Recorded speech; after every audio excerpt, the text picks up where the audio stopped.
Hi everyone, Drew Lehman here. If you don't know me, I'm an independent financial advisor, a certified financial planner, as well as a certified Kingdom advisor. I'm coming to you today with a little bit of a market update. If you're one of my clients, this is something unique, not something I've done before, but I just wanted to provide some context and answer some questions for you.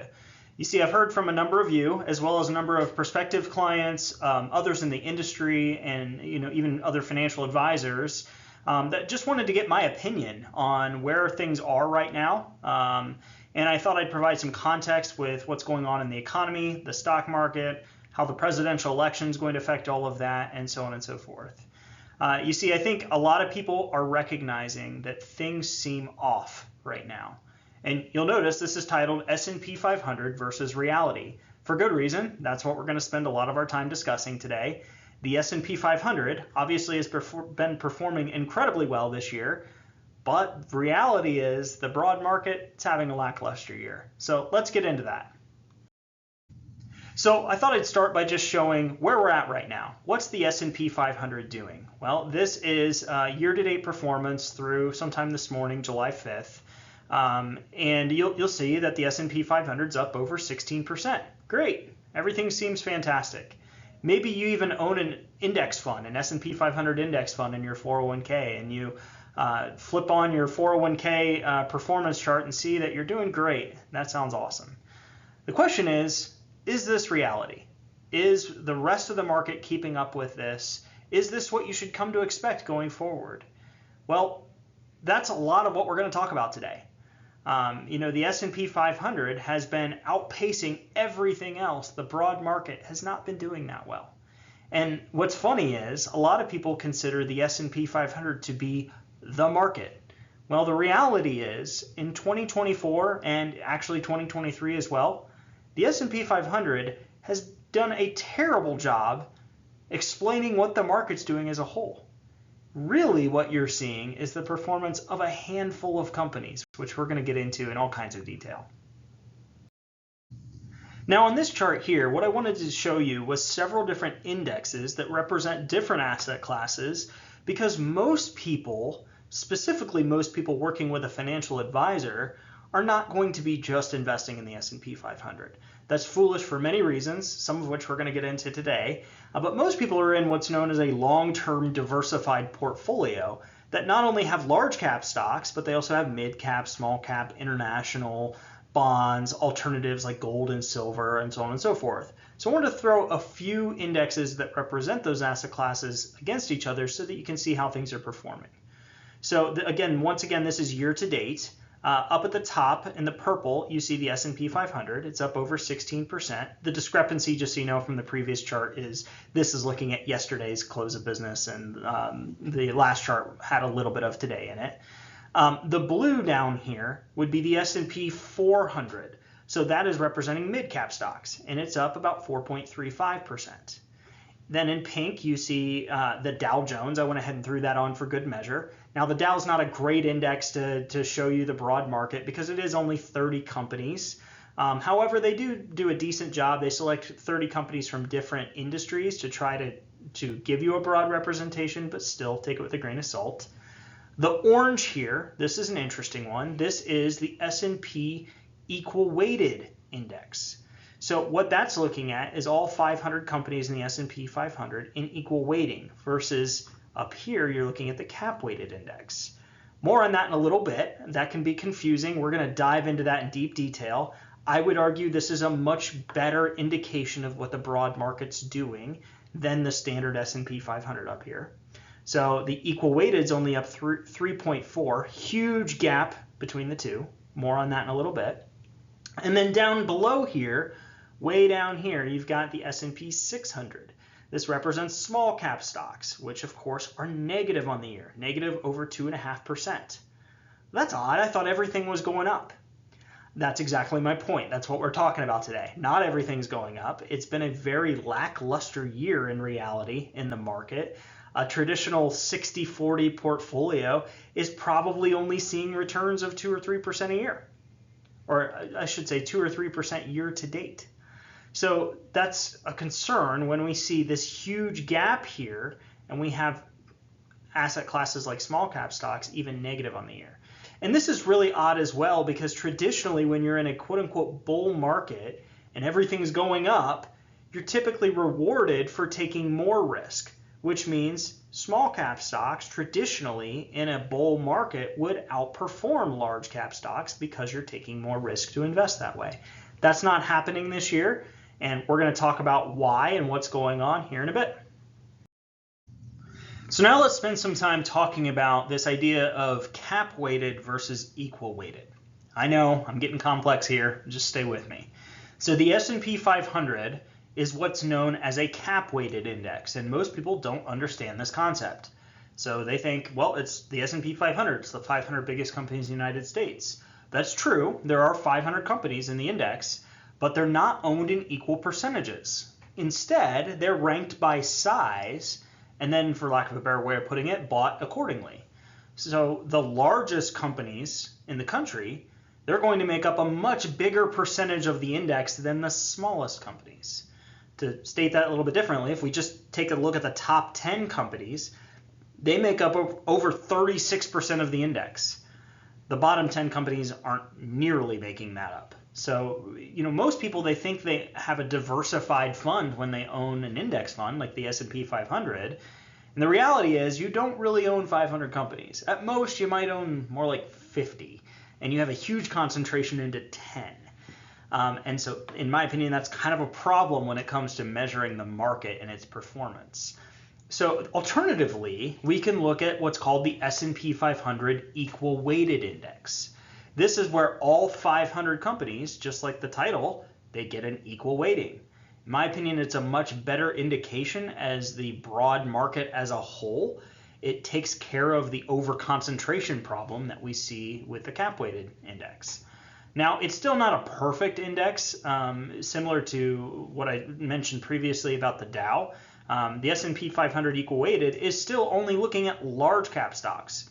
It's not looking at mid cap, small cap, international, bonds, alternatives like gold and silver. So for most people that have a diversified portfolio, it's still not perfect, but it does a much better job than the cap-weighted alternative at showing you where the big companies are actually going. So when we think about the S&P 500, the cap-weighted version, versus the S&P 500 equal weighted, let's get into their performance and how that's differed over the years. We'll start with the year-to-date performance here. We've already looked at this data, but just removing all the noise from that previous chart, the S&P 500 is up over 16. The S&P Equal Weighted Index is only up 3.5%. What's going on here? This is odd. Really what this story tells is that the big, giant, mega tech companies, that Magnificent Seven, if you will, are producing the majority of the return. Now, this has been true not just this year, this was also true last year. So this chart is looking at January of 2023 through today, the last, call it 18 months. And you can see the gap has been even bigger over the last 18 months with the S&P 500 at 44% versus the S&P Equal Weighted at just 15. So, in my opinion, the broad market, it's been an okay 18 months. It hasn't been fantastic. We're not down 10%, but we're not up 40 either. A handful of companies are up dramatically. So that leads to the question, well, has this always been the case? Has it just been the mega companies that have led the return and drawn everything up? Well, let's take a look at that. So this chart is looking at a long-term view of the S&P 500 versus the S&P Equal Weighted Index. Again, haven't changed any of the data or anything like that, just changed the time frame. And you can see if we go back into the 70s, 80s, even early 90s, these indexes are basically right on top of each other. But then in the mid to late 90s, into the 2000s, the 2010s, and to today, you can see there's been a huge gap that's opened up. But the gap might not be what you're thinking about right at first. See, if we look at the previous couple of charts, purple was on top of orange. The S&P 500 over the last 18 months has vastly outperformed the S&P Equal Weighted Index. Long term, though, it's the opposite. The S&P Equal Weighted has vastly outperformed the S&P 500. Now, is that odd? Does that make sense? Yeah, actually, practically, it makes perfect sense. If we think about this. Who are the giants in the S&P 500 today, and were they the giants back in 1980 or 1990? No. Back in 1980, 1990, the giants of the industries were General Motors, General Electric, companies like that. Today, it's NVIDIA, Amazon, Microsoft, Apple, and so on. And so then that leads to the question, well, will those giants be giants 25 years from now? Well, probably not. We tend to see turnover at the top. And if you think about this practically further, it makes perfect sense. Because in order for a smaller company to become a giant, it has to grow in value, and thus its return is going to be greater than the giant companies. And the giants fall, they'll return less, if you will. And so practically this makes sense, it just hasn't been the case over the last 18 months. So in this chart, what I wanted to take a look at was some more recent but still long-term data. And so what I've done is I've backed up to prior to the last 18 months, so 2023, beginning of 2023, and then I've gone back 25 years to still give us some long-term data. So for 25 years leading up until January of 2023, this is consistent with the longer-term view. The S&P 500 equal weighted index has dramatically outperformed the S&P 500 index over this period, and then we basically have seen a divergence over the last 18 months. Why is that? Will that continue? We're going to get into that. But first, let's look at, have we ever seen a divergence like this before, where the S&P 500 has actually outperformed the equal weighted index? Has that ever happened? The answer is yes, it has. The most recent period that this has happened, at least on a dramatic level like this, is what's known as the dot-com bubble. If you don't remember, the dot-com bubble happened in, really the bubble burst in March of 2000. And what was happening leading up to that period is tech stocks, specifically websites, were taking off like a rocket ship. People said earnings don't matter anymore, and companies like Pets.com were trading at like 300 and 400 times earnings. And it was crazy.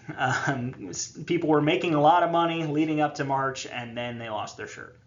And so I wanted to look at, okay, well, what was happening back then with these two indexes? Well, as you can see, the S&P 500, once again, took off, while the broad market, it did okay. This is, just to be clear, this is from January of 98 through January of 2000. So these are the 2 years leading up to the bubble bursting, if you will. You can see that this gap started to be formed, and it led to a huge outperformance in the S&P 500. And then the bubble burst, right? And this is kind of what I'm getting at. Are we going to see a bubble happen again? But let's look at the data here. So, you know, we saw on that previous slide where the S&P 500 was taken off and the S&P equal weighted was kind of staying even keel. Well, this is the 2 years after. So this is January 2000. The bubble really happened back here in March. And you can see this huge drop, right? While the orange line stayed steady. Obviously, still a lot of volatility in the S&P equal weighted, which there's a lot of volatility in the market in general. But over this 2 year period, the S&P equal weighted was up 5.5%. The S&P 500 was down 22%. I want you to keep in mind, when you see a negative number, that matters almost more than a positive number. Because think about it like this. If you have $100 and you lose 50% of your money, you now have $50. What percentage do you have to get back? What percentage do you have to earn to get back to where you started? It's not 50%. If you lose 50%, you have to earn 100% to get back to where you started. That's why protecting against risk really matters.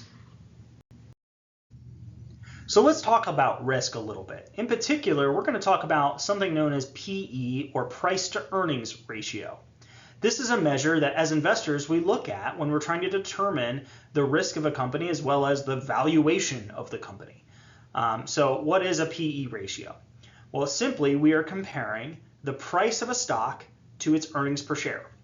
So traditionally, we like to see a healthy PE be somewhere between 15 and 20. So what that means is if a company has earnings per share of $10, we would expect to pay $150 to $200 to buy that stock. That would simply be a 15 to 20 PE. So where's the market at currently? Well, let's look at the data. Currently, the S&P 500 is at 28.77. That's way overvalued by every measure that you can imagine, right? And so this is a problem. Stocks are overvalued. So there's two ways to solve this problem. Either earnings have to come up, which means that corporate profits have to do better than they are right now, which means the economy would have to do better than it's doing right now by a pretty big margin, or prices have to come down. Now, I'm not talking about inflation. I'm not talking about grocery prices coming down, which of course we would love to see. What I'm talking about is stock prices coming down. We don't want to see that because that means if you're an investor, you've lost money, and we don't want to lose money, obviously. And so we're in a challenging time with the S&P 500.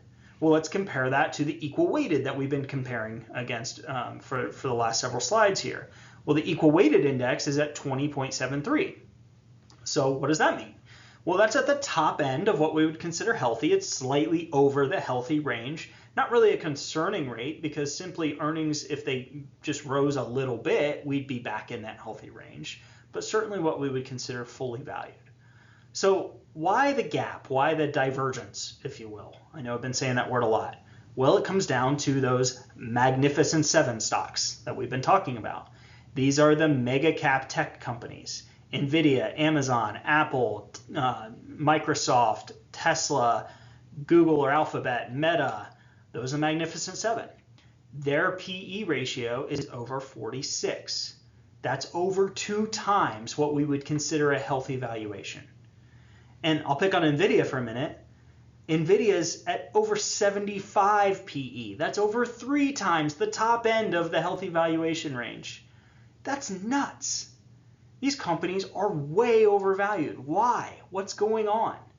Well, what we've seen over the last 18 months is people are getting crazy. They've gotten into a frenzy, throwing money into these tech companies. We're hearing the same language that was heard back in the dot-com bubble, that earnings don't matter anymore. I'm just going to continue to buy these companies and they're just going to continue to outperform. And it's becoming a huge problem. Earnings will matter, more on that in a little bit. But these companies are incredibly overvalued. And the problem's gotten even worse because of the over-concentration issues in the index and the major players in the industry like BlackRock and Vanguard and State Street, which I don't even want to get into today. If you want to chat about that, I'd be happy to at some point. But it's become a big problem. So the question is, what's going to happen next? Are these companies going to continue to have their price skyrocket and outperform? Are their earnings ever going to catch up or anything like that? Well, here's the issue, right? So their price has gone like this. Their earnings has gone like this. They haven't dropped. Their earnings haven't been below expectations. Actually, quite the opposite. They've been beating expectations. They just haven't been able to keep up with their price growth. And the challenge when you have a company like NVIDIA, if their price were to drop to get to that healthy valuation, it'd have to fall over 70%. And that's not even with a major market event happening. A major market event like regulation controlling AI, or competitors coming in, or a recession, or maybe even more on people's minds right now, China blockading or full-on invading Taiwan. Remember, NVIDIA gets the lion's share of their supply in semiconductors from the Taiwanese semiconductor company. Yes, they rebrand them, they reprogram them, they do a lot to make them the NVIDIA chips that we know, but their original supply is coming from Taiwan. If that's blockaded, NVIDIA's profits would fall dramatically. It would be easy to see a 75, maybe even 80, 85% drop in NVIDIA in a week if something like that happened. Now, I'm not rooting for that. I don't want people to lose money. I'm just trying to point out the risk. So once again, what's likely to come? I'm still generally very bullish. I'm very optimistic on the stock market as a whole. Now, I do think that there is, like I've been saying, a major problem at the top. I think these mega cap tech stocks are way overvalued, and the statement that earnings don't matter anymore, I think they will. We're seeing, like I pointed out in the one chart, similar data to what we saw back in the dot-com bubble, and bubbles burst. That's what happens. Now, thankfully, like I just pointed out, the valuation on the general market as a whole is not all that bad, and so there's not that much room to fall for the whole market. But the problem is most people own the S&P 500, and thus they're over concentrated in those handful of stocks. So there's a lot of risk. Diversification is certainly not dead. Owning everything and owning it for a long-term period is still the way to go. Even though we've had a period where companies in the small cap space have been negative on the year and thus underperformed dramatically, we will see that turn around eventually. When? I don't know. I would expect that it's going to be sooner rather than later. I still think that the end of the year could be very good for the broad market, as the Fed is likely to cut interest rates here soon to try to spur the economy. Now, I'm not arguing whether they should or shouldn't. That's a political conversation for a later time. I'm just saying that's what's likely to happen. But the big thing that I'm paying attention to for my clients is risk. I'm trying to manage risk. Of course, I'm trying to earn a return. But as I stated earlier, when you lose money, you got to make up more than what you lost to get, or more than where you're at to get back to where you started. That's what I'm working on for my clients, trying to protect against the downside while still outpacing inflation and earning enough to meet their goals. So that's really all I had for you today. Just wanted to give you a general overview of where the market is, why things seem really odd right now, why the S&P 500 is doing so much better than the broad market as a whole, and just clear up any confusion that you may have there. So continue to stay the course, maintain a long-term diversified strategy. Obviously, always needs reevaluated. I'm constantly doing that for my clients. If I haven't reached out to you, if you're a client of mine, I will be shortly, because I am making some changes here and there. But diversification is still very much important. It's very much alive, and it will win out in the long run. We're in this short-term situation right now. Unfortunately, I think that a lot of people are setting themselves up for failure because they're letting greed get in the way of success. Thanks so much. Take care.